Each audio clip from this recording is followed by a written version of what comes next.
الحمدللہ وحدہ والصلاة والسلام علی من لا نبی بعدہ اما بعد۔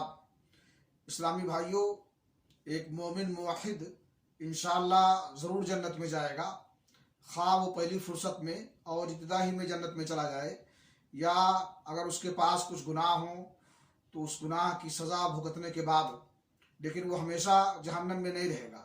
جہنم میں ہمیشہ رہنے کا مستحق کافر اور مشرک ہے۔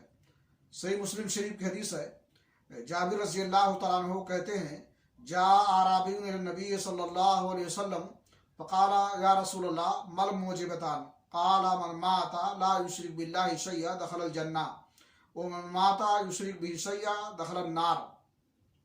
ایک دیہاتی اللہ کے نبی صلی اللہ علیہ وسلم کے پاس آیا اور اس نے عرض کیا کہ اللہ کے رسول، دو واجب کرنے والی چیزیں کیا ہیں؟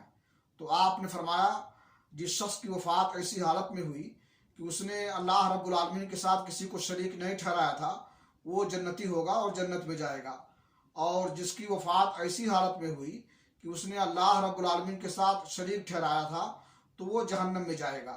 اللہ رب العالمین سے دعا ہے کہ اللہ تعالیٰ ہمیں توحید پر قائم رکھے اور اسی پر ہمارا خاتمہ ہو، اور شرک اور اس کے تمام ذرائع اور اقسام سے محفوظ رکھے۔ وآخر دعوانا الحمدللہ رب العالمین۔